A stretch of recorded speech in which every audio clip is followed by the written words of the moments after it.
welcome to the Washington News Network. We have just been informed here at WNN about a chemical named radon that has the potential to put the health of yourself and your loved ones at risk here in the Washoe County area. We have Danny D'Olimpio and Johnny Yolen with more in the subject. This terrible chemical found in homes across the Reno-Tahoe area is known to be the leading cause of lung cancer to non-smokers, taking the lives of approximately 21,000 people, 2,900 of which have never smoked in their lives. So, what exactly is making this chemical enter our homes? Radon gas comes from the constant natural radioactive breakdown of uranium. The uranium, which is found in small amounts everywhere in the ground, does not leave the soil, making it virtually harmless to us.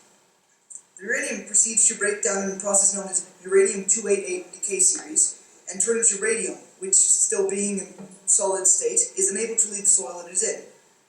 The radium furthermore breaks down into a gas state known as radon, and it being that it is in gas form, has the ability to leave the ground, and potentially enter your home. But it is not the noble gas radon that gives us lung cancer. Radon, being radioactive, continues to change and becomes very small particles referred to as polonium. When polonium is inhaled into a person's lungs, these particles can stick to the lung tissue and release a dangerous alpha particle, which severely damages the lung cells. The affected cells have the potential of becoming cancerous. Of course, the chances of obtaining lung cancer increase in the higher concentration of radon within a building.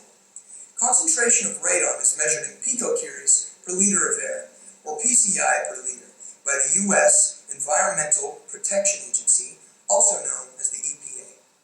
Because radon is formed by a natural radioactive decay, it can be found virtually everywhere. The average level of concentration of radon outdoors is around 0.4 PCI per liter, due to the fact that it is diluted by the abundant source of fresh air.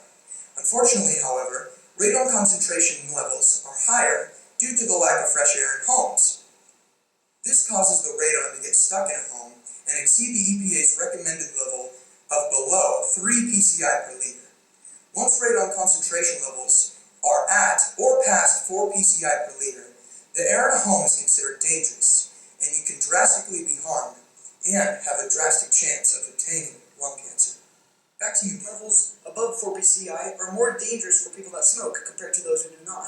If a home has a radon level of, say, 8 PCI, and the inhabitant has never smoked, then the person has the same chance of drowning as to develop lung cancer. If the inhabitant is a smoker, on the other hand, their chance of developing lung cancer raises drastically to around 110 times the risk of dying in a home fire. So now you may be wondering why the Washoe County area naturally attracts radon.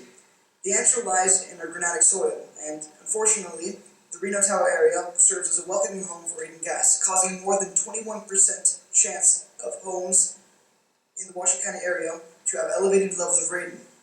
This percentage is even higher in the Lake Tahoe area, where the California Geological Survey reported over 40% of homes to have elevated levels of radon gas. The area also faces the issue of cold winters, which results in residents heating their homes. Unfortunately, heating your home is a major way of increasing levels of radon in your home. This is due to the simple fact that warm air rises, causing there to be more air in the upper levels of your home compared to the bottom. In order to keep the amount of air in a home balanced, the lower levels of the home need to absorb air from the soil, taking radon gas with it, and creating a higher risk of lung cancer to its inhabitants. Luckily, however, there is a way to eliminate this deadly gas from a house. A radon mitigation system made of pipes and ventilation systems helps decrease radon levels down to 2 PCI per liter, lower than the EPA's recommended radon level.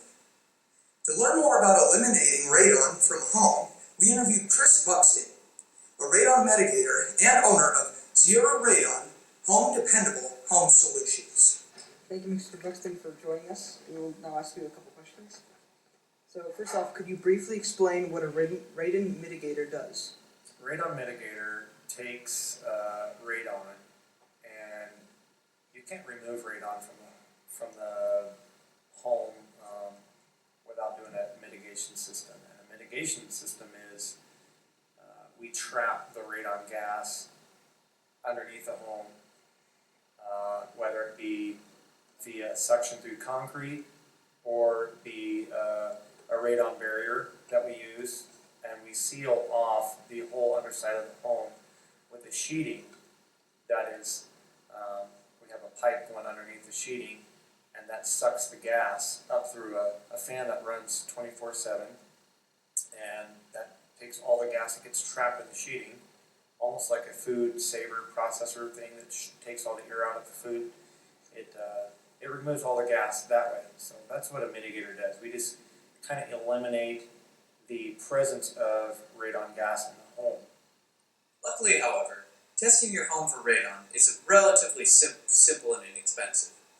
Keep in mind that January is also Radon Awareness Month, and in fact, the University of Nevada, Reno is supplying free radon test kits to the public, similar to the one shown here.